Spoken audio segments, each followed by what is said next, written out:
¿Qué tal? Muy buenos días. Estamos nuevamente en otra conferencia electoral. El día de hoy nos acompaña una profesora de Teoría del Derecho que me parece, digamos, muy importante destacarlo, ¿no? Subrayarlo, porque a lo largo de todos estos días que hemos llevado a cabo conferencias para el Tribunal Electoral y para todos ustedes que nos visualizan por redes sociales, hemos querido hacer énfasis en varias ramas del derecho, no solamente de cuestiones especializadas en derecho electoral, derecho constitucional, derecho comparado, pero también de teoría del derecho y filosofía del derecho, porque estoy convencido que es muy importante este tipo de formación para fortalecer las habilidades de los jueces, de los juristas, de las abogadas, de los abogados, y qué mejor que de la mano de grandes profesores, grandes profesoras. Y en esta ocasión, pues, nos acompaña la profesora Ángeles Ródenas, nos va a hablar sobre una charla titulada De los valores a los derechos, que me parece que es un tema importantísimo, que ahí hay muchas claves sobre cómo entendemos, digamos, la lógica de los derechos, el razonamiento judicial sobre los derechos, los límites a los derechos. Y sin más preámbulos, déjenme presentárselas a todos ustedes y a continuación le voy a dar la palabra. La profesora Ángeles Ródenas se doctoró en Derecho por la Universidad de Alicante en 1995.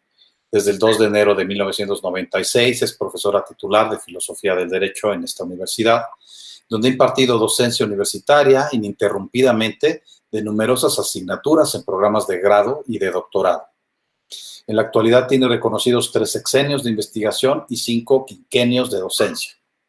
Es autora de 6 libros de filosofía del derecho, La fundamentación de la autoridad, que es un libro extraordinario, Razonamiento práctico y reglas, los intersticios del derecho, lineamientos metodológicos para la investigación jurídica, la investigación en filosofía del derecho, cuestiones de método y de instituciones, validez normativa, razonamiento jurídico y autoridad práctica. Ha participado además en varios libros colectivos como El positivismo jurídico examen, Interpretación y argumentación jurídica, un debate sobre el constitucionalismo junto a autores de gran prestigio como Luigi Ferrajoli, Ricardo Guastini o Manuel Atienza. Además ha publicado numerosos artículos en revistas de reconocimiento internacional como Análisis y Diritto, Isonomía o Doxa, Cuadernos de Filosofía del Derecho. Estimada profesora, muchísimas gracias de nueva cuenta por aceptar, por hacer un espacio en tu agenda en estos complicados tiempos para todos nosotros. En verdad que estamos muy agradecidos porque hayas aceptado esta invitación y sin más preámbulos, pues es tuyo el micrófono. Muchísimas gracias. Muchas gracias, Polo. Muchas gracias por la presentación y muchas gracias por la invitación. Soy yo quien está agradecida porque me da la oportunidad, digamos, de reencontrarme conmigo misma después de estos meses que hemos vivido todos tan duros. Y bueno, qué cosa más agradable que volver un poco a la relativa nueva normalidad y tener oportunidad de explicar y de exponer un trabajo ante un público de juristas interesados, como me consta que constituye los destinatarios, digamos, de esta sesión. Aquello de lo que voy a hablar es de los valores a los derechos, es decir, ese proceso, digamos, que se va produciendo de materialización de los valores de carácter político, de carácter moral, a la concreción en exigencias de tipo jurídico, en exigencias de carácter jurídico. Este es un trabajo que, digamos, si tengo que explicar la génesis así inmediata, presenté para un congreso mundial de filosofía del derecho, pero que yo había preparado con cuidado, con mucho cuidado, ya llevaba preparándolo un tiempo antes, precisamente en razón de los intereses que yo veía cuando daba clases de argumentación jurídica a jueces, precisamente, especialmente en México, que es donde más he impartido cursos de capacitación. Y notaba siempre que hablaba de principios, hablaba de derechos fundamentales, de derechos humanos, de directrices, de principios institucionales, pero que todo esto, todos estos conceptos necesitaban de alguna forma ser ordenados o ser sistematizados. Y notaba además que había un gran interés en que lo organizara, lo intentara sistematizar y lo vinculara también a algunas ideas que están ahí de alguna forma sugiriendo un cierto orden, sugiriendo pero no completando ese orden. Me explico. Hay una metáfora muy bonita de Dworkin, el árbol de la moralidad. Es una metáfora muy sugerente, que nos habla de un tronco común. En ese tronco común estaría la ética y luego nos encontraríamos una rama mayor, que sería la moral o la moralidad, y luego de esa rama mayor surgiría una rama accesoria o auxiliar, que sería el derecho. Esa metáfora es una metáfora potente, pero es una metáfora también que plantea una serie de problemas. Plantea problemas porque ni el concepto de ética, ni el de moral, ni creo que el de derecho coincide exactamente con el sentido usual, si es que hay algún sentido usual del término. Es decir, que Dworkin, que es un gran jurista y es un gran filósofo político y moral y que tiene grandes intuiciones, no es siempre, o casi nunca, mejor por ser más claro, demasiado... es algo arbitrario en el uso de los conceptos. Entonces me parecía que la metáfora era un buen punto, una buena imagen, pero que yo tenía que reestructurar los conceptos de otra manera. Entonces eso es lo que voy a hacer. Voy a construir un árbol. Voy a construir un árbol que no es el árbol dworkiniano, pero tampoco es una idea que haya aflorado de mí misma, sino de esta lectura de Dworkin.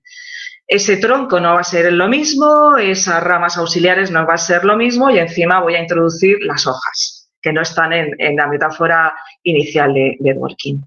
Y voy a introducir esa imagen para permitirme a mí misma ir construyendo ese proceso que va desde lo más general y abstracto, que son esos valores últimos, esos valores morales últimos que tenemos, a la idea de derechos humanos, la idea de las formas políticas, dando un nivel más todavía de concreción, pasar a lo que llamamos derechos fundamentales, principios, directrices y todavía un paso más a el análisis de la categoría de los derechos subjetivos. Bien, ya sé que esto evidentemente todavía suena bastante difuso, bastante vago, pero voy a ir acompañándome de una exposición con PowerPoint que he preparado para la sesión. Yo diría, y desgraciadamente el tronco lo tengo representado aquí arriba, en lugar de estar abajo, pero bueno, con un poco de caridad en cuanto a la imagen creo que se podrá entender, ¿no? Ese tronco común del árbol de la moralidad, que diría Dworkin, serían los bienes o estados de cosa últimos. ¿Qué puede ser eso, esos bienes o estados de cosas últimos? Bueno, más que definirlos, empezaré por poner ejemplos. La autonomía, la dignidad, digamos que son aquellos bienes o estados de cosas que dan origen a exigencias morales más concretas, aquello que consideramos como algo que tiene un valor en sí mismo para los seres humanos. Esta es, evidentemente, una definición iniciática, no puedo profundizar más en ella. Pero esa idea me permite, a partir de ese tronco común, diferenciar dos tipos de exigencias. Dos tipos de exigencias que se derivarían de esos bienes o estados de cosas últimos. Por un lado, los derechos humanos. Los derechos humanos como una construcción de filosofía política y moral. Y por otro lado, las formas institucionales. Normalmente reparamos más en los derechos humanos. Esto es una idea, digamos, un poco más asentada en la filosofía moral y política.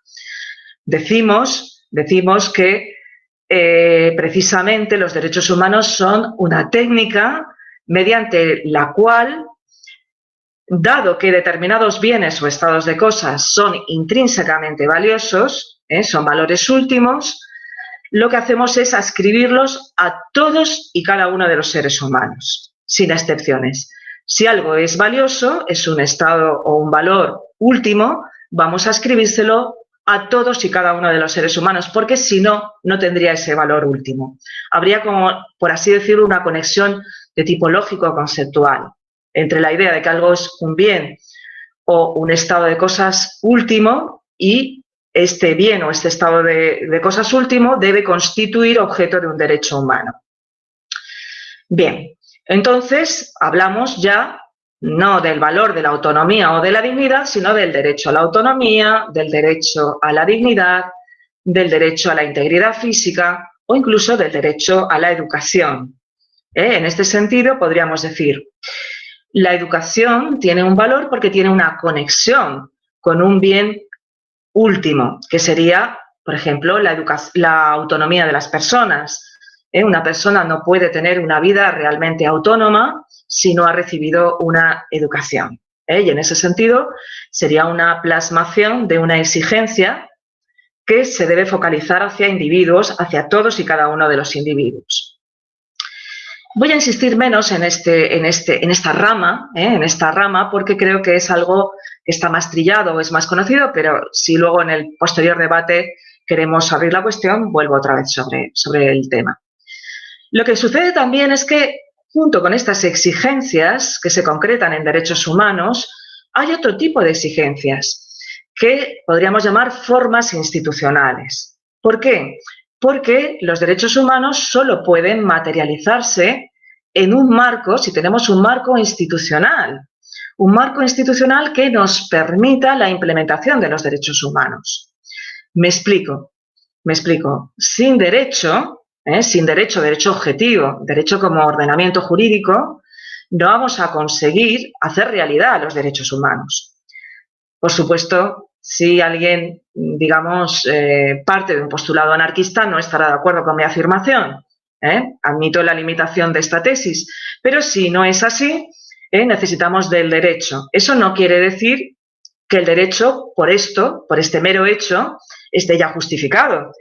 Solo quiere decir que es un medio necesario para la salvaguarda de los derechos humanos, pero no es suficiente, es solo necesario, hay que tener más cosas.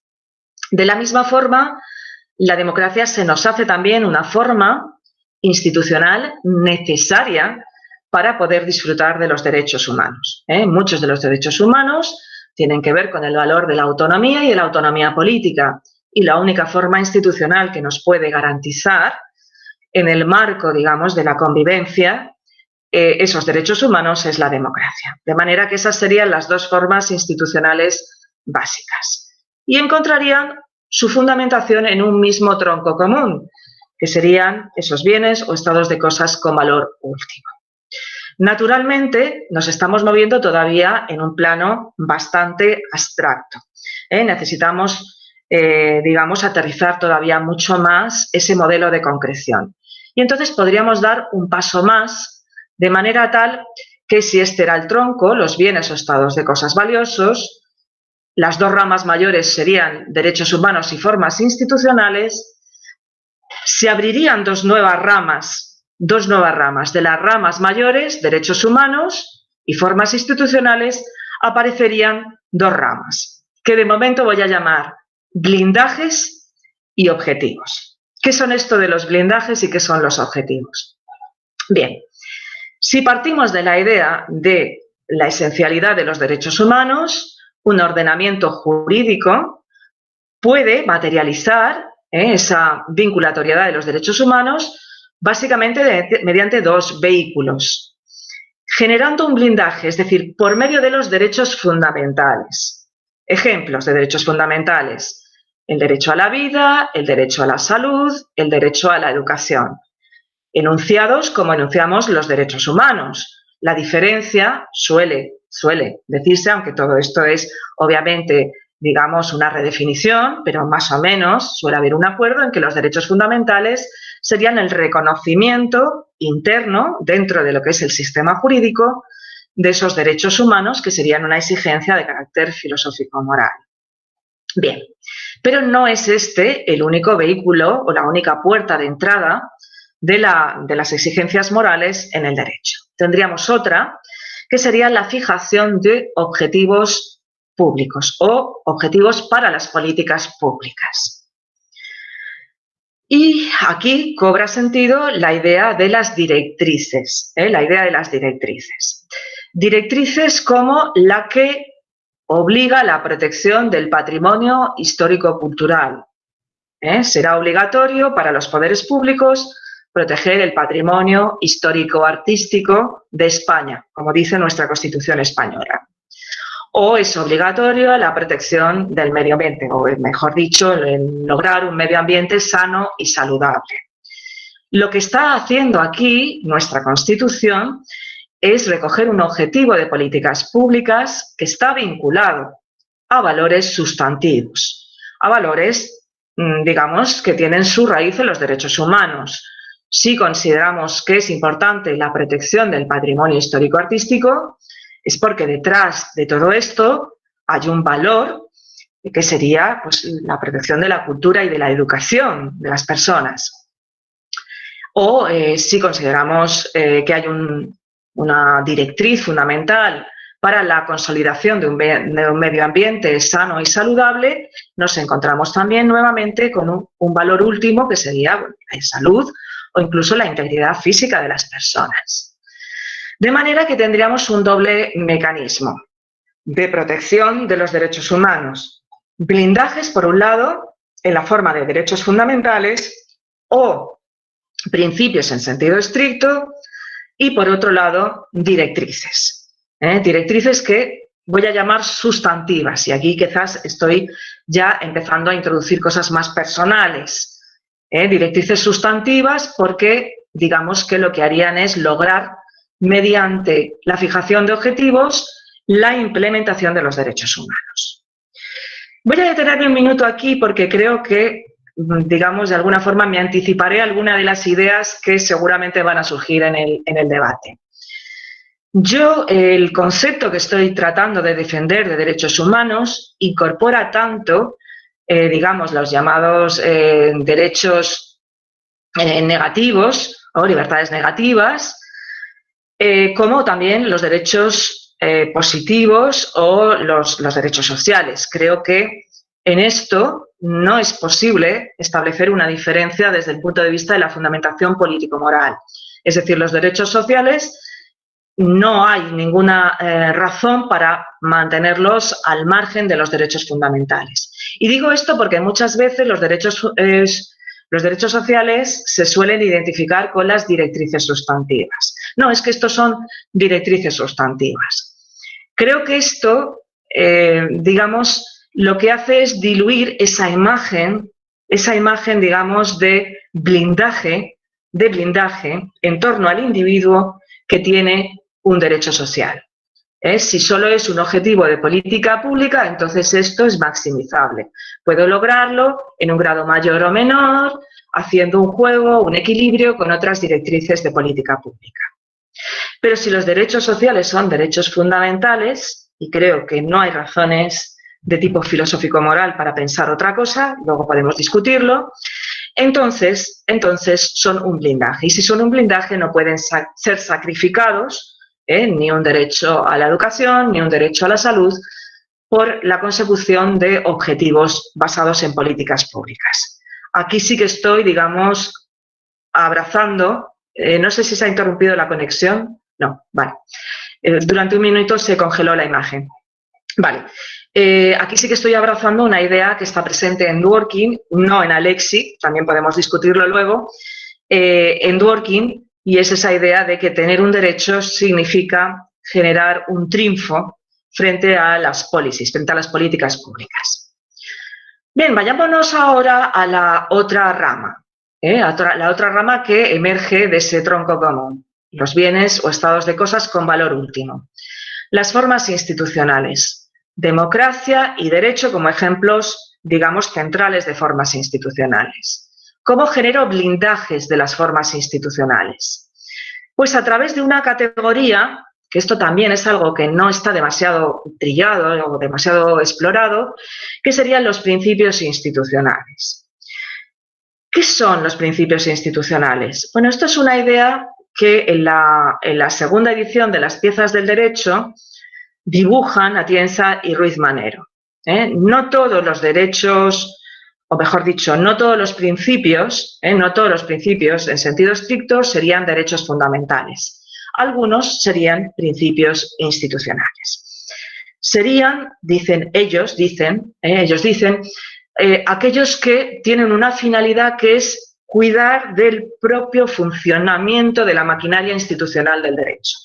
Son principios institucionales aquellos dirigidos no a organizar la convivencia entre los ciudadanos, eso serían los derechos fundamentales, o principios en sentido estricto que son derechos fundamentales que se atribuyen a los sujetos, sino principios institucionales. Por ejemplo, el principio de jerarquía normativa. El principio de jerarquía normativa, si nos fijamos, no tiene la forma de un derecho, no hay un derecho a la jerarquía normativa. Sin embargo, lo consideramos un principio básico de nuestro ordenamiento jurídico. Un principio básico y, digamos, prácticamente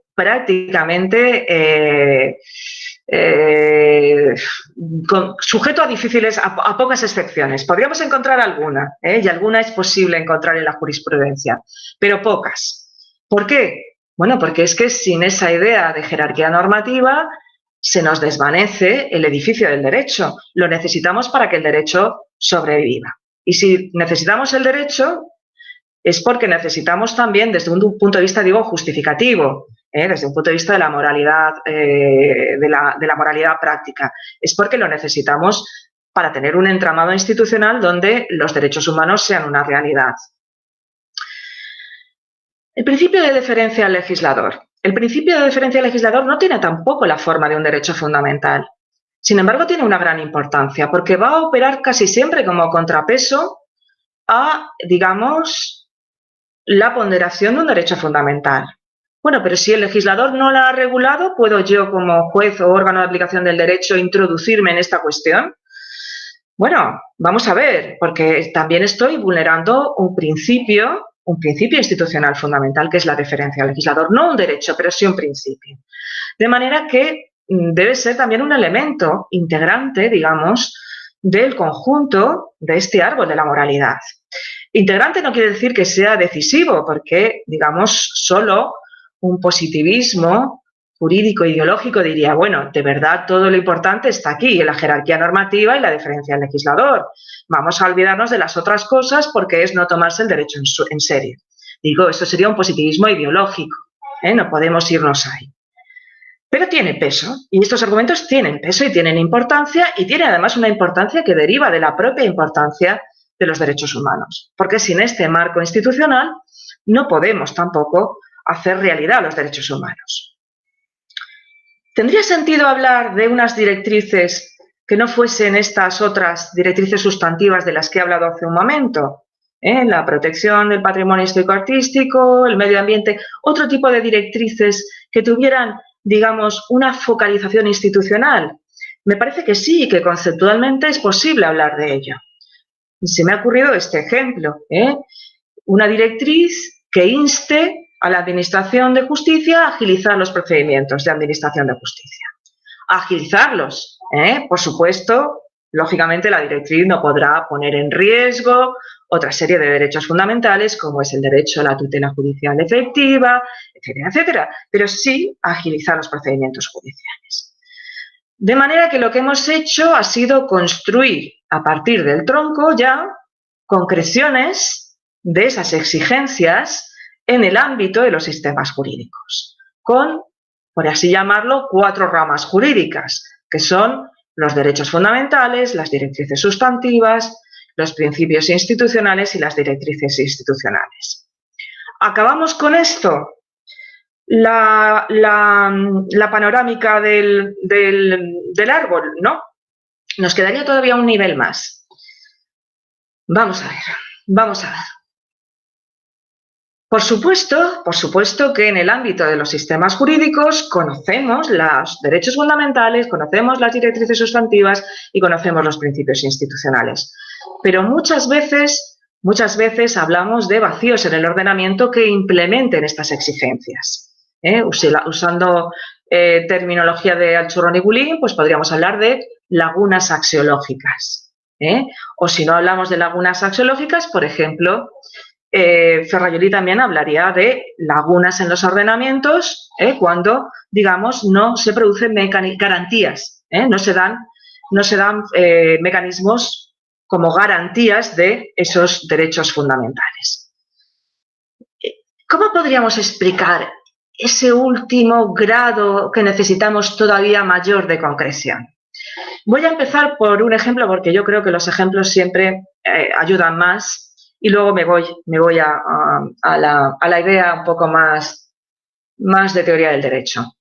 Imaginemos el derecho a la educación y el derecho a la educación que no solo es un derecho humano, sino que es un derecho fundamental reconocido en el ordenamiento jurídico.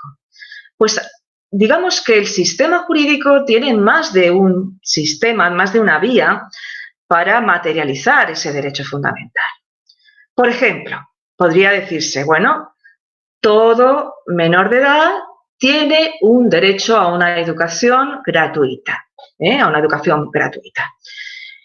Cuando hablamos de ese derecho, se reconoce el derecho de los menores a recibir una educación gratuita, estamos hablando, en principio, o de retórica o de un derecho en sentido estricto. Si no es retórica, si es un derecho en sentido estricto, de lo que estamos hablando es de un deber correlativo por parte del Estado de procurar ese derecho a la educación. Yo puedo reclamarlo al Estado. Pero en relación con el derecho a la educación, no solo me quedo aquí, hay mucho más abanico posible de protección de ese derecho a la educación. Por ejemplo, se puede implementar una libertad.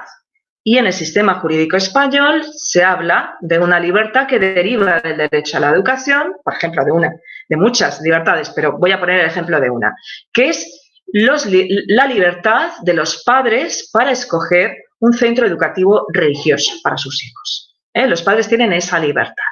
Pueden escoger un centro religioso para la educación de sus hijos. Ahora bien, que tengan esa libertad no significa que el Estado tenga el deber de procurarles una educación en un centro religioso. El deber del Estado es el deber de procurar una plaza escolar, sea en un centro religioso o en un centro público. Por lo tanto, en este sentido, hablamos de libertad. Estoy utilizando aquí, no lo he dicho, pero está en el esquema, las categorías de Hoffel, porque Hoffel hablaba de distintos sentidos de derecho subjetivo. Derecho en sentido estricto, como correlato de un deber por parte de otro sujeto, libertad, que lo que significa simplemente es que nadie tiene el derecho a oponerse al ejercicio de mi libertad, no me pueden impedir que yo escoja una educación religiosa para mis hijos, pero no hay un deber correlativo de procurármela. Y otras dos categorías más, de las cuales hablaba Hoffel, los poderes y las inmunidades.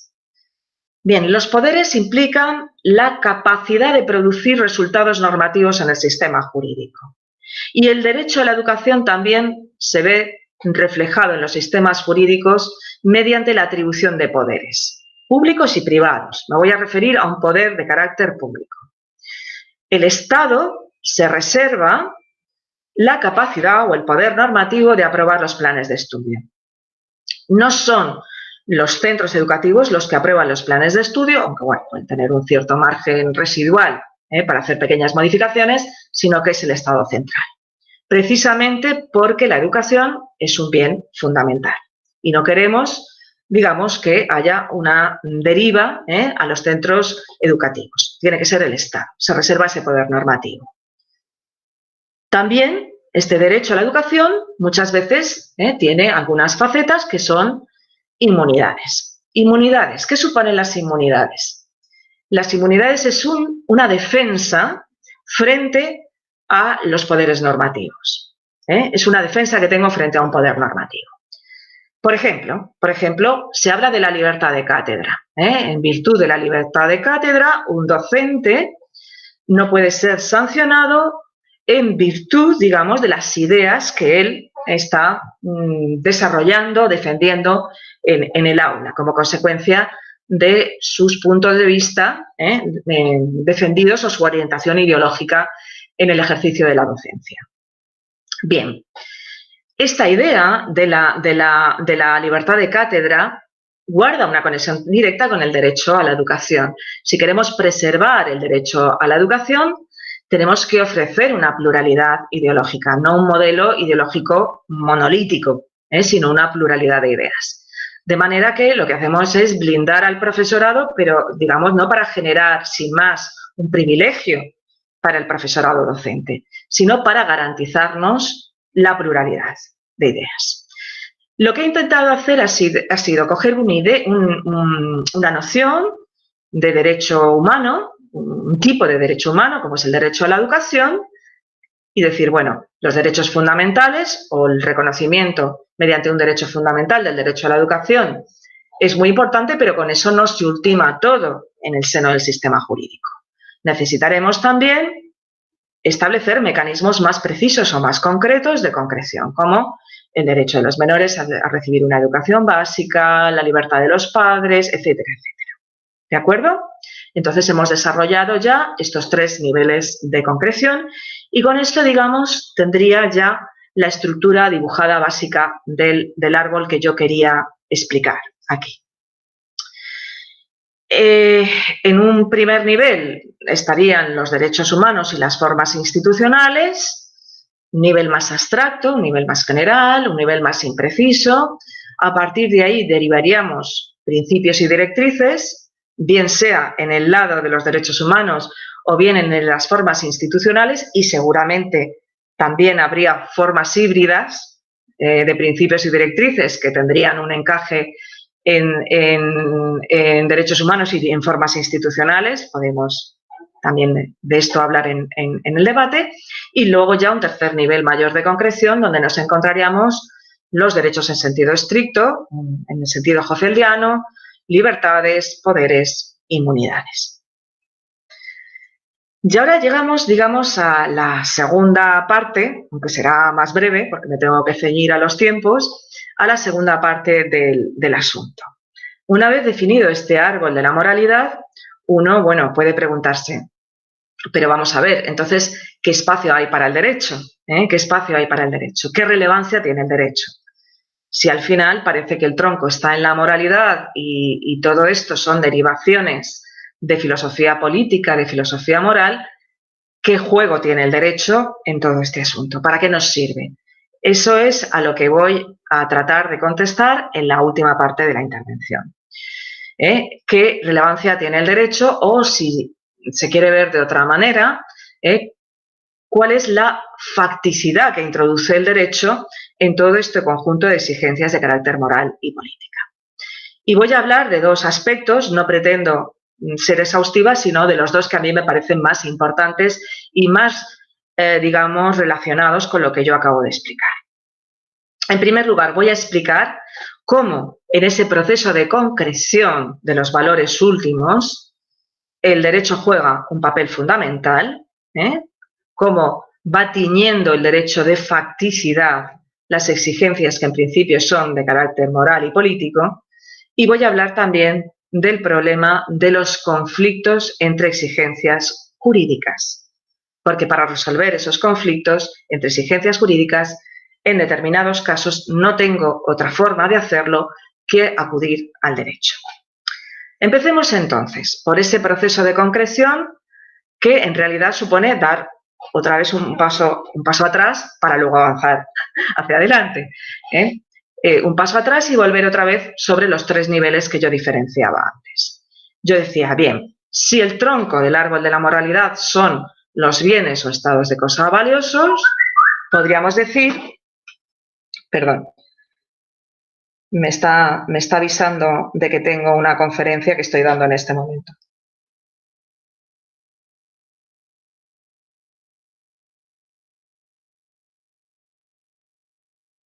Bien, Si tengo entonces ese tronco, fijémonos que ya se nos introducen los problemas de facticidad, porque hay derechos humanos que se limitan, digamos, a ser un reflejo de una exigencia última de moralidad.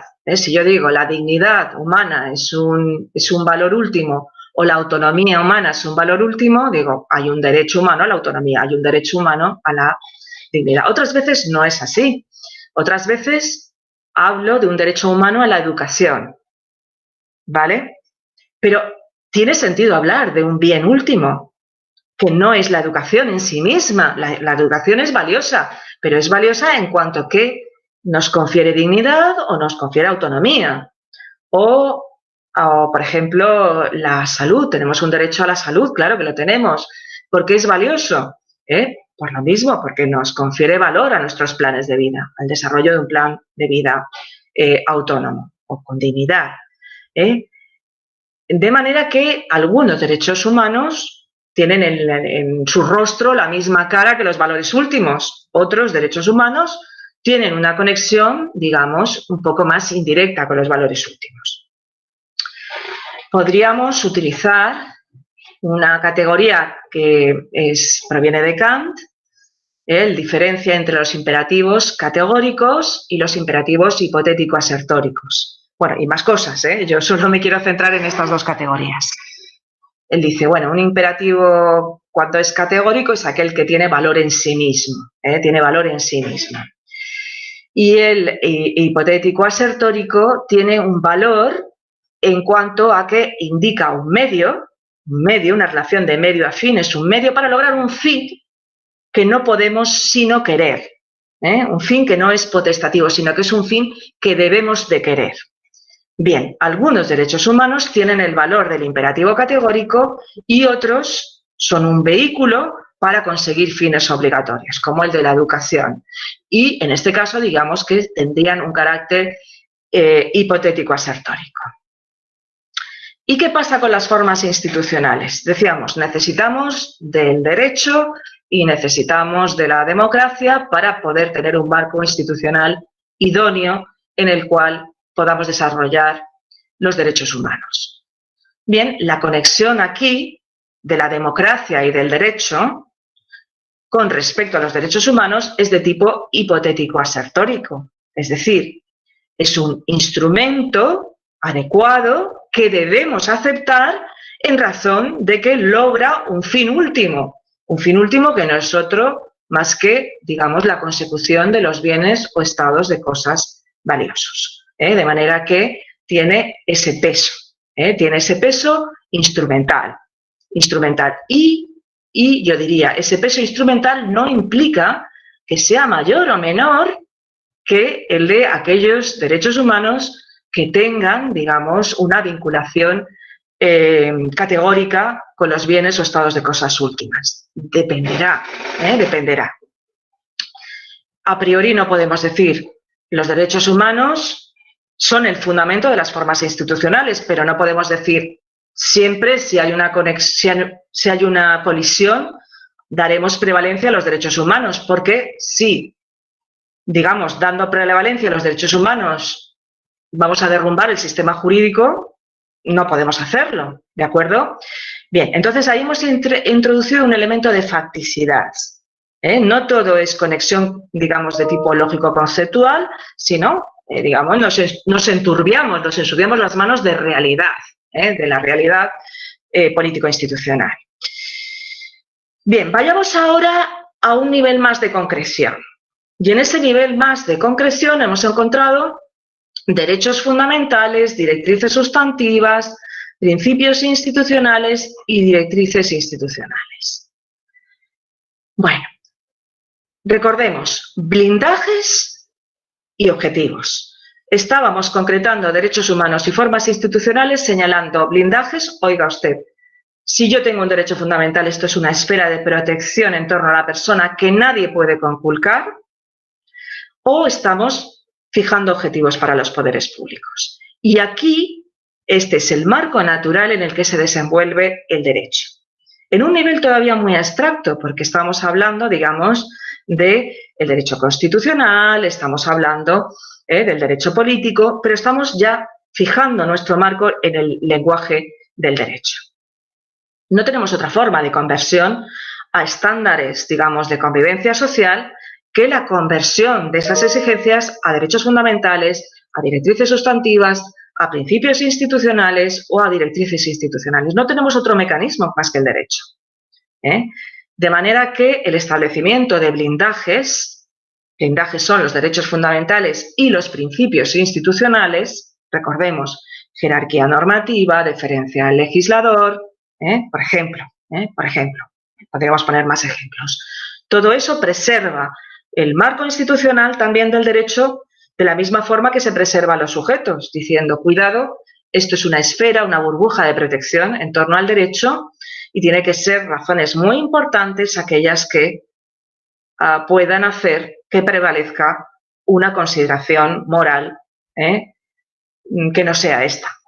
Obviamente tienen que ser razones basadas en derechos fundamentales y de gran relevancia para poder, digamos, vulnerar esa esfera de protección en torno a las instituciones. Bien, el tercer elemento de facticidad, de juridicidad que introducimos en el discurso, en este discurso que va de la filosofía político y moral al derecho, se va a encontrar en las categorías hoffeldianas. Las categorías hoffeldianas, digamos, ya sí que serían las hojas del árbol de la moralidad. Por supuesto, Dworkin no habla de esto, tampoco mete aquí ni derechos fundamentales ni directrices, es un discurso, pero sí que es un discurso evocador de esta idea. Pues las hojas de la moralidad podrían ser las categorías hoffeldianas. En principio, las categorías hoffeldianas, digamos, entre ellas no guardan una relación jerárquica, no tiene sentido decir, vamos a ver, priorizamos las libertades sobre las inmunidades o los derechos en sentido estricto sobre los poderes. Es que son hojas distintas, es que son mecanismos distintos de protección de lo mismo, de esos bienes o estados de cosas que consideramos valiosos. Bien, si esto es así, llegamos, digamos, a el segundo punto que puede enturbiar la,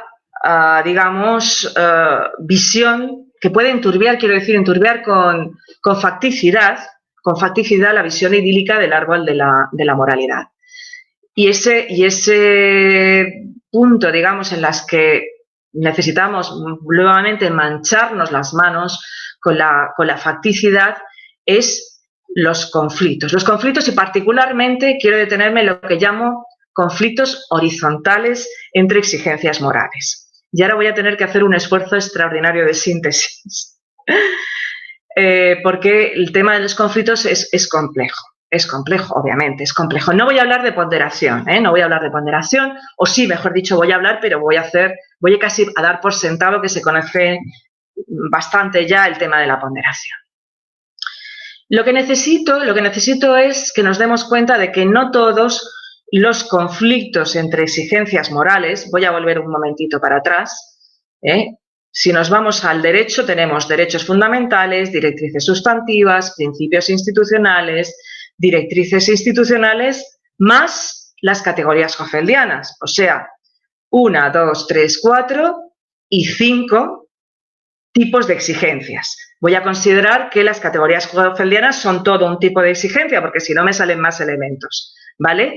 Por lo tanto, si tengo 5 elementos que pueden entrar en conflicto entre sí, tengo una potencia 5 elevado a 5, tengo 25 posibles tipos de conflicto.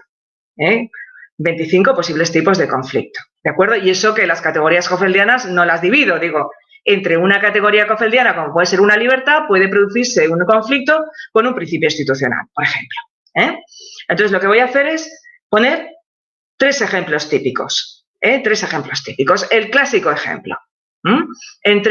Conflicto entre 2 derechos fundamentales. Por ejemplo, la libertad de expresión y el derecho al honor. Caso característico. Bien, si entran en conflicto, estos 2 derechos fundamentales, digamos que ocupan una misma jerarquía normativa, están en un mismo nivel. Y al estar en un mismo nivel de concreción de los derechos, lo que vamos a resolverlo es mediante el esquema de la ponderación en sentido estricto de ponderación. Es decir, vamos a ir a las circunstancias, a las condiciones de aplicación concretas que se dan en el caso. Vamos a ver, si me colisiona el derecho a la información con el derecho al honor y resulta que es una información veraz, resulta que no es injuriosa y resulta que es, ahora no me acuerdo la tercera condición, veraz, no injuriosa y relevante, irrelevante, pues va a prevalecer el derecho a la información. He resuelto mediante una ponderación un conflicto que era horizontal. Pero claro, no todos los conflictos son así. Por ejemplo, en el año, me parece que fue en el 2009, en España, se adopta una legislación sanitaria que obliga a cerrar los centros de salud en las poblaciones que son muy pequeñitas. Los centros de salud públicos, estatales, se cierran en las poblaciones muy pequeñas porque, digamos, que hay que adoptar medidas de ahorro en sanidad como consecuencia de la anterior crisis económica, la del 2008. Bien, un tiempo más tarde, yo creo que ya es en el mismo 2009, el Tribunal Supremo Español dice lo siguiente. El Estado ha cerrado estos centros de salud aludiendo a razones de directriz, de equilibrio presupuestario. Pero lo que hay detrás de este derecho a la atención en centros de salud es el derecho a la salud. Y el derecho a la salud es un derecho fundamental. Es decir, aquí tenemos por un lado un derecho humano que es el derecho a la salud, un derecho fundamental, y por otro lado tenemos una directriz de equilibrio presupuestario. Y la colisión entre un derecho fundamental y una directriz, siempre prevalece el derecho fundamental. Prevalece el derecho fundamental, no se puede limitar, porque si no, no sería un blindaje, no generaría ese blindaje y esa esfera de protección en torno a los individuos. Y obliga al Tribunal Supremo a restablecer esos centros de asistencia en municipios pequeños y aislados, obviamente, por razón de que estaban, digamos, aislados de otras poblaciones más importantes. Muy bien. Este conflicto no es estrictamente un conflicto horizontal, porque ya hay una cierta jerarquía, aunque está en el mismo nivel 2 de concreción. Si establecemos blindajes, derechos fundamentales y establecemos objetivos y decimos la razón de un blindaje es generar una esfera de protección en torno al sujeto, una esfera de protección que no puede ser traspasada o vulnerada por la consecución de las políticas públicas, y luego resulta que permito que las políticas públicas vulneren traspasen o se carguen ese blindaje, entonces no tengo blindajes. Por lo tanto, hay una estratificación. Entonces, este conflicto sería un conflicto vertical, sería un conflicto de tipo vertical. Digamos, hay una respuesta a priorística, ya no tengo que ponderar en sentido estricto. Si resuelvo que el equilibrio presupuestario obedece a una razón de directriz, por muy fundamental que sea, y lo otro es un derecho fundamental, tengo que ser consecuente, tengo que ser consecuente con lo que estoy afirmando. Pero quedaría todavía un tercer tipo de conflicto, que no es horizontal ni vertical, sino que yo lo llamo conflicto derivado. Un conflicto derivado, ¿cuál sería? Fijémonos, imaginémonos que tenemos un conflicto entre dos categorías hoffeldianas. ¿De acuerdo? Por un lado, los padres, hemos dicho, tienen la libertad para escoger un centro religioso para sus hijos, pero por otro lado los docentes tienen una libertad de cátedra. ¿Qué pasaría si en un centro escolar religioso un docente, digamos, explica que hay que ser tolerante hacia la homosexualidad o que hay que tomar o que hay que tener o imparte, digamos, una educación sexual, ¿no? O imparte una educación sexual. Lo que tenemos aquí es un conflicto entre una inmunidad y una libertad, en el caso de que los padres estén en contra de esta libertad educativa que ejerce el docente. Pero decir que esto es un conflicto horizontal es insuficiente, porque en realidad deviene de un conflicto que está en un nivel, digamos, mucho más abstracto. Es que aquí lo que hay es dos formas distintas de comprender el derecho humano a la educación, como una libertad ejercida por los padres o entenderla como un derecho que implica una pluralidad, recibir una pluralidad de puntos de vista. De manera que, diríamos, esto es un conflicto por derivación de un conflicto latente que está en un nivel más subyacente o más profundo de comprensión. Perdón, porque en el gráfico aparece al revés, aparece más arriba, yo digo más subyacente. Tendría que darle la vuelta al gráfico, pero está en un plano más profundo. Está en un plano más profundo y lo tendría que resolver ahí. Por eso lo llamo conflicto por derivación. Bien, entonces, si nos fijamos bien, he expuesto aquí en este cuadro los tres tipos de conflictos.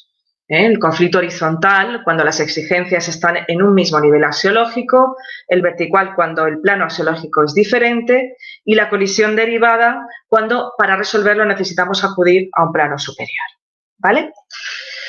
Digamos que el que más tiñe de facticidad el derecho es el conflicto horizontal. Es el conflicto horizontal. ¿Por qué? Bueno, porque evidentemente al ponderar estamos llevando a cabo una operación de maximización. Ahí sí que maximizamos. Maximizamos el que se pueda satisfacer en la mayor medida posible las exigencias morales que subyacen a un determinado tipo de principio. De manera que hacemos, por así decirlo, y para no despistar tanto, como un cálculo de utilidad. Vamos a ver, ¿qué es lo preferible? ¿Qué es lo preferible? Un juicio de preferibilidad, cuando atribuimos un determinado valor, si queremos en términos de Alexi, de afectación, un determinado grado de afectación al principio. Lo que hacemos es un juicio de utilidad, aunque bueno, esto ya estoy pasando un poquito por encima por estas cuestiones. Pero en cualquier caso creo que sin el derecho no podemos resolver este conflicto. No, necesitamos echar mano del derecho para la resolución de estos tipos de conflicto y demuestra, digamos, la importancia que tiene el derecho, la relevancia del derecho incluso si aceptamos la metáfora del árbol de la moralidad, la metáfora dworkiniana. Repito un poquito para concluir, tiene mucha importancia en cuanto a ese proceso de concreción de los valores últimos del derecho y tiene mucha importancia en la resolución de conflictos, especialmente en los conflictos de tipo horizontal, porque necesitamos órganos jurídicos y el legislador también que lleve a cabo esas ponderaciones. Bien, pues hasta aquí mi exposición. Y a partir de ahora estoy abierta a las cuestiones que quieran plantearme. Muchísimas gracias, Ángeles, profesora Ángeles Ródenas. Yo creo que viendo la exposición que nos acabas de hacer, yo me atrevería a decir en contra de mis profesores, ¿no? De mis grandes profesores de filosofía del derecho, que acabas de dar, digamos, un paso adelante hacia, digamos, aquel aspecto que no está desarrollado en las piezas del derecho, ¿no? Me atrevería a decir que tú has, digamos, articulado un nivel de desarrollo que no estaba presente en esa obra.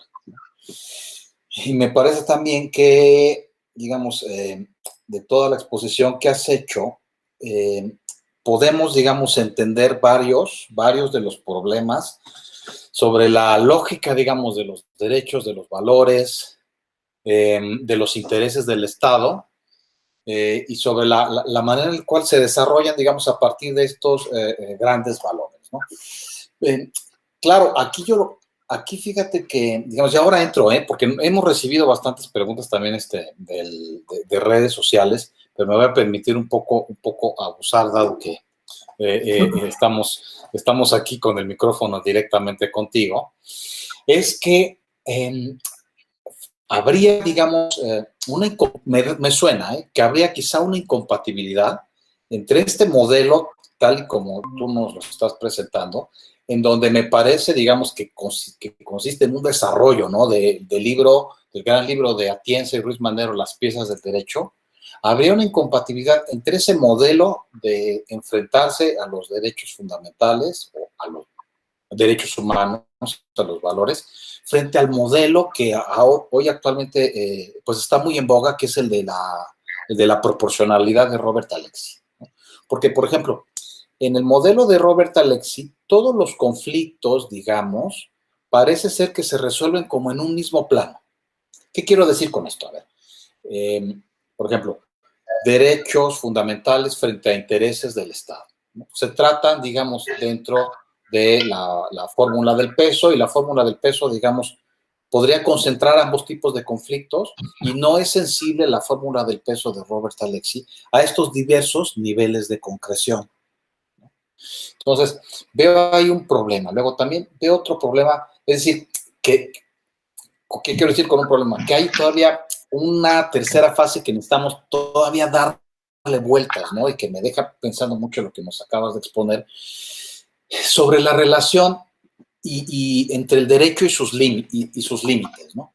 Y aquí quisiera preguntarte si tú ves, digamos, estos niveles de concreción de los valores hacia posiciones hoffeldianas, si tú cómo ves, cómo se internaliza en tu concepción la idea de los límites a los derechos. Tú dirías, por ejemplo, que las posiciones hoffeldianas, o que mientras más bajamos, digamos, en esos niveles de concreción, se limita el derecho, pero ya en un sentido de limitación, digamos, muy neutral, ¿no? Se configura quizá.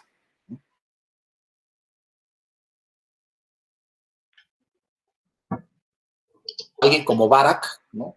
Aaron Barak dice que por un lado está el derecho, y el cual, digamos, su contenido no debe ser lo más amplio posible, y la función, digamos, del juez es impedir que ese derecho se limite en demasía, ¿no? Pero me parece que una posición como la de él, digamos, no ve que hay niveles de concreción de los derechos, y que esos niveles de concreción en cada una de esas etapas no necesariamente se limita en sentido negativo el derecho, ¿no?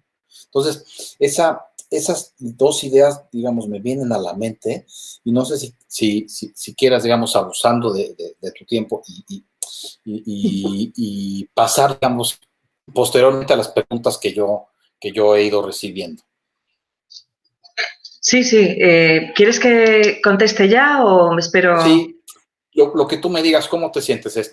¿Quieres que te plantee algunas Sí, sí, otras? sí. Sí, Si vale, quieres no pues nos vamos. contesto ya. Si quieres te contesto, si te parece. Claro, Como quizá tú nos dé. decides, ¿eh? Mira, por ejemplo, déjame plantearte una de las preguntas que hemos recibido, que también refleja, digamos, este juego, ¿no? Entre los principios y cómo choca. ¿Cómo, cómo verías tú, cómo conciliar, por ejemplo, la indisponibilidad de los derechos humanos con restricciones venidas por la supuesta necesidad de un estado de emergencia, ¿no? El típico choque que hemos presenciado, Sí. ¿no?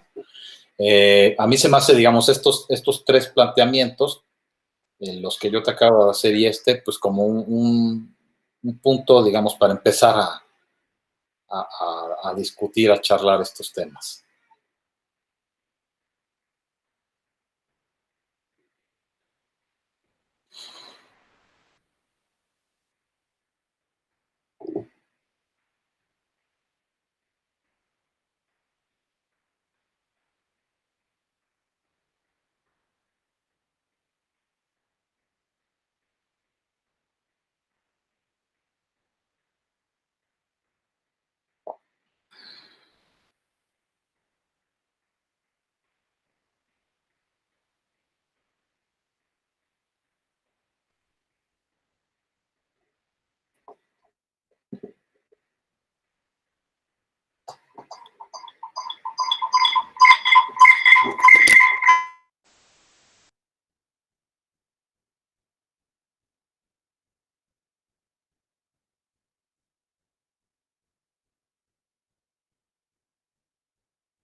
Hemos tenido un problema de conexión, pero ya estamos de regreso con ustedes y podemos reiniciar con estos primeros planteamientos que le hacíamos a la profesora Ángeles Ródenas. Adelante, Ángeles, muchas gracias.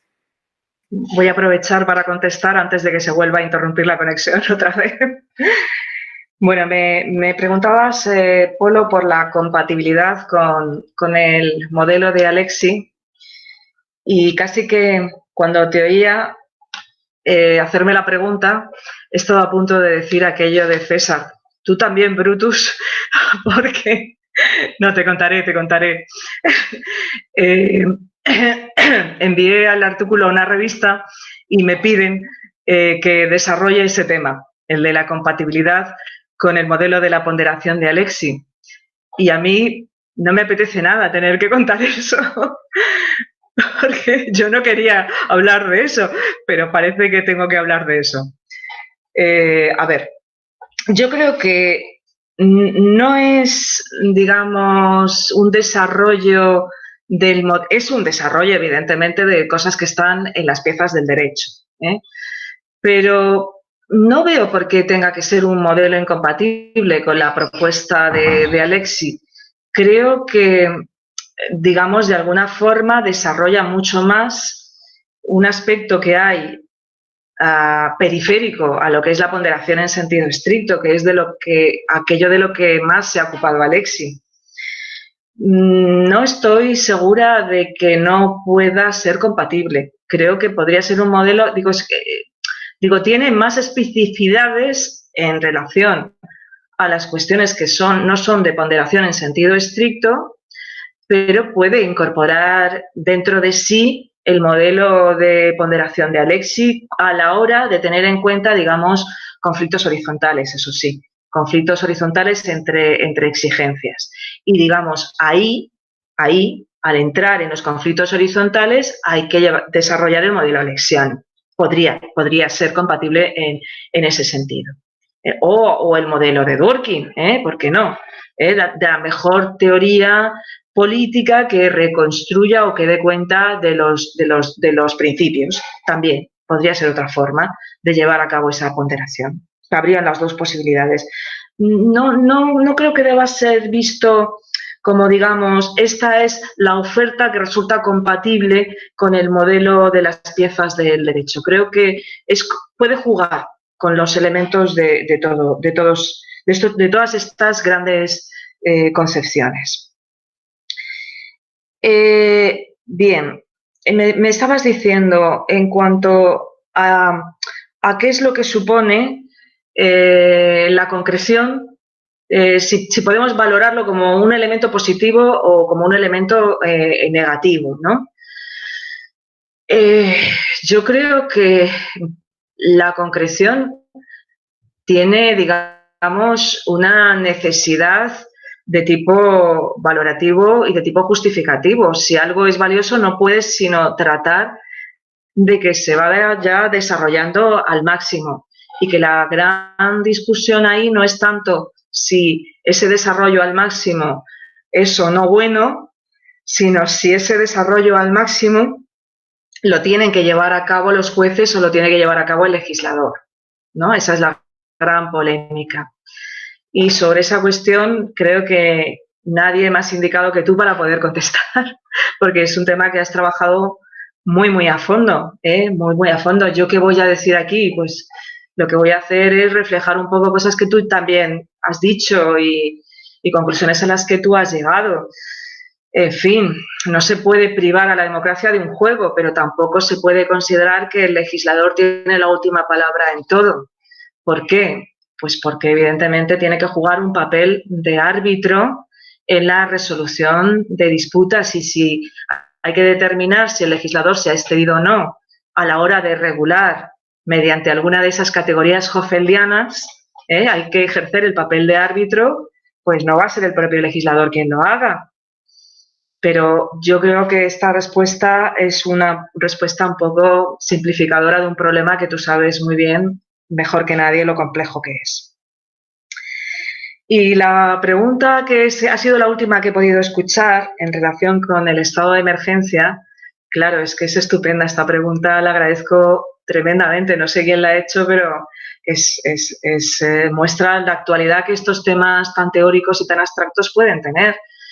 Porque en realidad, claro, estamos de alguna forma generando una protección institucional y conculcando derechos que son básicos, como la libertad de circulación, el derecho al trabajo. En estos días estamos oyendo, digamos, a gente que nos sorprende extraordinariamente porque nunca han sido grandes defensores de las libertades, gritando en voz en cuello, digo en mi país, me imagino que en México no será muy diferente, gritando libertad, libertad, libertad, en contra del confinamiento, en contra de las restricciones a la hora de trabajar, etcétera, etcétera. Pero claro, es que en el fondo, digamos que hay un principio institucional en juego también.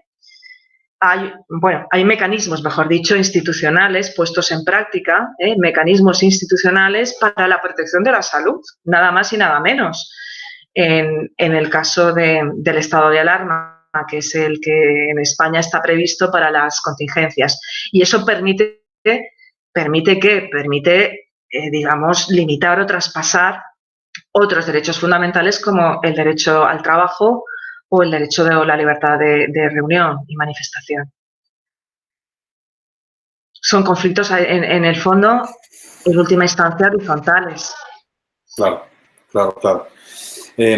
Y digamos, para tirarte más de la pregunta, ¿tú qué dirías que tiene preferencia? Naturalmente, la protección de la salud, ¿no? Frente a, es decir, que no derrota esta necesidad de querer ser libre, ¿no?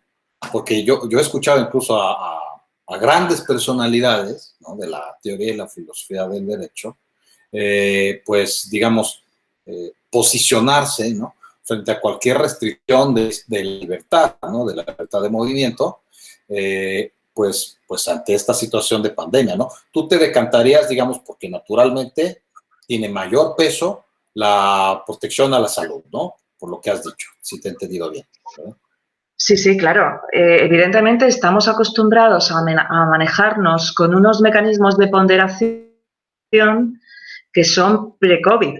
Y en nuestro mecanismo de ponderación COVID decimos, bueno, una libertad como es la libertad de manifestación, ¿qué puede hacer que se pueda limitar? Y es tan excepcional las causas que aceptamos para limitar este derecho fundamental, que seguimos operando con ese esquema de ponderación cuando han cambiado las condiciones de aplicación, digamos, de esos dos principios. Han cambiado porque hay un riesgo tan grave y tan importante de propagación de una enfermedad que evidentemente tenemos que, digamos, operar con flexibilidad, pero quiero decir con flexibilidad cerebral, ¿no? O sea, no dar siempre por atrincherado un determinado tipo de prevalencia.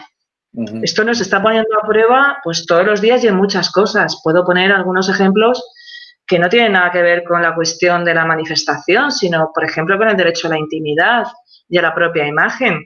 En mi universidad decían, no, pero si examinamos online a los alumnos, claro, su derecho a la imagen y a la intimidad se ve vulnerado.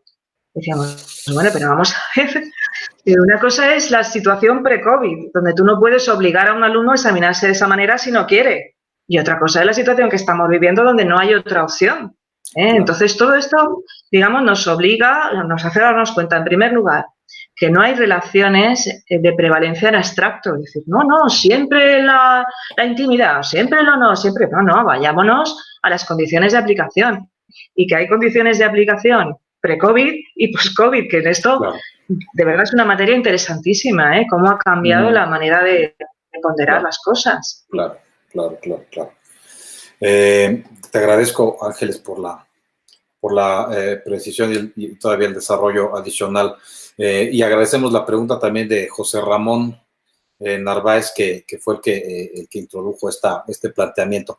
Mira, me vuelven naturalmente, no es que la gente pues le vuelve a sonar el tema de Alexi, no es por querer volver a poner el tema.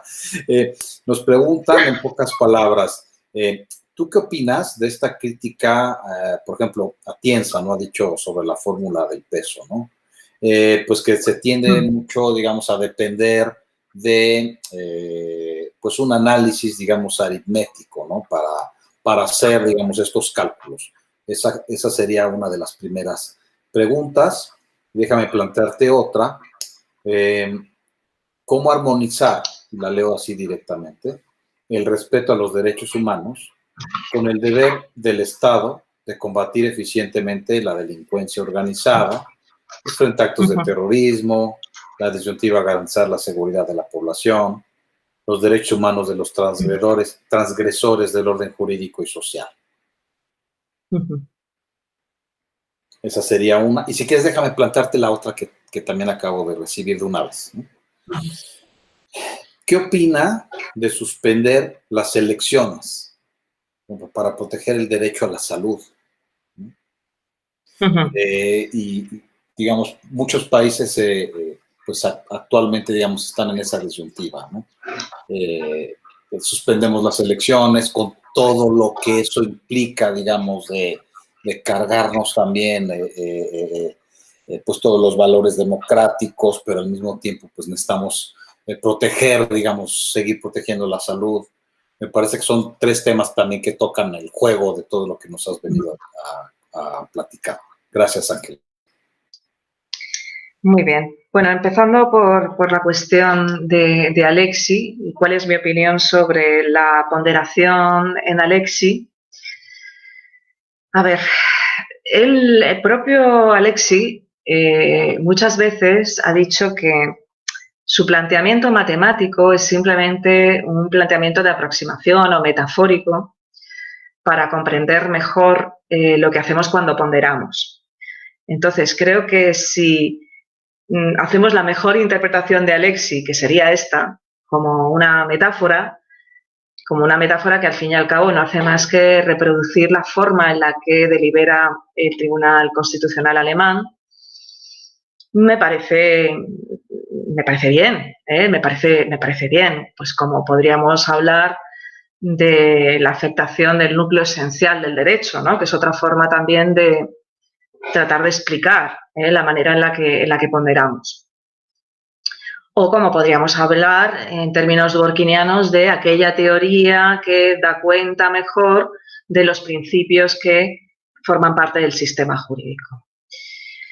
Porque en el fondo, y casi que diría, como no tengas una buena teoría que explique por qué le estás dando un grado de afectación medio a un principio o grave o moderado y por qué estás diciendo que es este y no otro principio, que no tengas una buena teoría que lo explique, pues en realidad te quedas sin contestar la cuestión más importante de todas, ¿eh?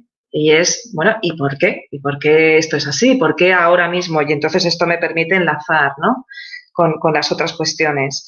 ¿Y por qué si resulta un derecho fundamental que es a la libertad deambulatoria, la libertad de circulación, por razones de eficacia de la delincuencia, de eficacia de la lucha contra la delincuencia, me van a privar a mí del ejercicio de esta libertad fundamental y van a poner retenes y controles de policía que me hacen perder tiempo y me impiden moverme con libertad, por ponerte un ejemplo, ¿no? Evidentemente, si no tenemos una buena teoría del juego de uno y otro principio en función de determinadas condiciones de aplicación, va a sonar a decisión arbitraria. Va a sonar a decisión arbitraria. Yo creo que, por eso decía, cuando, digamos, el discurso moral tiene que ceder su paso también al discurso jurídico, es cuando tenemos que hacer una ponderación entre estos tipos de bienes. Y lo ideal que es que lo resuelva el legislador. Y eso quiere decir que entonces ya no cabe una revisión por parte de los jueces. Pues me temo que no, por estas razones que exponía antes, pues porque alguien tiene, digamos, que arbitrar, que ser un árbitro entre aquellos que no se sienten satisfechos con la decisión del legislador y el propio legislador, de manera que eso tiene que estar sujeto a control y a revisión. Pero, claro, yo, digamos, no tengo la varita mágica de la ponderación. ¿La varita mágica de la ponderación está en lo que dice Alexi? No, lo que hace Alexi es dar un paso más y decir, bueno, mire usted, si una cosa pues se ve muy afectada, uno de los principios o derechos fundamentales y el otro muy poquito, pues usted procure dar una decisión que haga que lo que está poquito afectado pues pese menos y pese más lo otro. Sí, pero ¿qué hace que sea mucho, que sea poquito? Y entramos dentro, digamos, de la necesidad de construir una teoría filosófico-político-moral que nos lo diga. Que no. Por ejemplo, la salud es que es muy importante, es que no podemos renunciar a eso. Las elecciones lo son, sí, pero ¿cuánto valoramos una cosa y cuánto valoramos la otra? ¿Es irreversible una decisión de posponer unas elecciones? En principio no. ¿Se va a perder un bien político muy importante? Vamos a ver. Vamos a ver hasta qué punto se ve afectada la salud. Es que todo eso hay que saberlo, porque evidentemente funcionamos con hipótesis, pero las hipótesis tienen que estar bien fundadas y son juicios fácticos de pura facticidad, pero que los expertos cómo valoran o cuantifican la posible afectación a la salud como consecuencia de un proceso electoral. Eso es un elemento que tiene que estar como elemento fáctico detrás de una decisión como puede ser la de posponer un proceso electoral. Muchísimas gracias, Ángeles. En verdad que nos has dejado, digamos, con ganas de que este trabajo que estás preparando pues logre ver la luz más pronto de lo que pues quizá tengas pensado. La verdad es que nos gustaría verlo cuanto antes. Y bueno, hemos llegado casi al final del tiempo. ¿Tenemos alguna otra pregunta por aquí que también me la acaban de mandar? ¿Hasta qué punto deben estar limitados los derechos humanos? Yo creo que sí nos da, acabo de preguntar, a ver si contamos con más tiempo, me han dicho que no hay problema. Déjame hacerte una última pregunta. ¿Hasta qué punto deben estar limitados los derechos humanos? Esto partiendo de la idea de que cuanto más se multiplique la nómina de los derechos humanos, menos fuerza tendrán como exigencia, y que cuanto más fuerza jurídica se les suponga, más limitada de ser su lista. Tiene que ver con este tema, ¿no? De estas constituciones que incluyen una gran lista de derechos humanos. ¿Cuál sería tu reacción ante este comentario, pregunta? Mira, este es un punto en el cual yo me he basado, no lo he dicho, porque bueno, pues la comunicación es breve y en el texto sí que lo he escrito, me he basado mucho para hacer ese trabajo en ideas de Francisco Laporta, en un texto sobre la fundamentación de los derechos humanos. Y él en este texto venía a decir, bueno, cuantos menos, mejor. Cuantos menos, mejor, porque si no va a producirse una inflación de derechos humanos y van a perder su fuerza de fundamentación. Fíjate, yo no estoy tan de acuerdo con esta idea por dos razones. En primer lugar, aunque esto es hacer trampa, porque de alguna forma este es un texto que para mí es un texto clásico, es que es un texto que tiene ya muchos años, es del 80 y tantos, 89 o por ahí. Entonces, de ahí ahora ha llovido mucho y hablamos ya de derechos emergentes y hablamos de derechos humanos relativos a género. Quiero decir que hemos ido parcelando una serie de categorías de derechos humanos que no darían la razón desde un punto de vista historicista a Francisco Laporta. Pero creo que también no es tan importante, digamos, esa inflación de derechos humanos si somos conscientes un poco de cómo está organizado el árbol de la moralidad, porque al fin y al cabo lo que está en el tronco, que son los valores últimos, es que son 3 o 4 cosas, no es nada más. Porque ¿qué es? La dignidad humana, la autonomía, y no sé muy bien qué más meter, no sé, porque a partir de ahí vamos expandiendo el árbol, pero eso es inevitable porque las relaciones sociales son complejas, las interacciones humanas son complicadas y vamos necesitando más cosas. Y además, digamos, nos vamos dando cuenta de que determinadas pautas de convivencia que asumíamos como normales y que no regulábamos, como el ámbito familiar, como el ámbito de la pareja, necesitan ser reguladas porque no se está desenvolviendo bien en ese ámbito o en ese entorno exigencias de tipo moral y de tipo ético. Lo importante es que nos demos cuenta en que no son más que mecanismos de derivación de unos principios muy elementales o muy básicos, que son los que, digamos, los que brota la savia, esa savia bruta de los árboles, que va alimentando las ramas y que va alimentando las hojas. Es que parte de aquí, de estas 4 cosas, como tratar a los demás con dignidad, reconocerles su autonomía y poco más. Y poco más. Muchísimas gracias, querida profesora Ángeles Ródenas. Hemos llegado ya al final de esta charla. De nueva cuenta, te agradecemos mucho a nombre de los magistrados y magistradas de la Sala Superior del Tribunal Electoral del Poder Judicial de la Federación, y también a todos los que nos han seguido en vivo desde el canal de YouTube y desde el canal de Facebook, a donde también estamos transmitiendo directamente y en vivo. Y nuevamente, muchísimas gracias por haber estado con nosotros. Te mandamos un fuerte abrazo desde aquí. Y nuevamente, gracias a todos los que nos escuchan y seguimos en contacto. Muchísimas gracias. Hasta luego.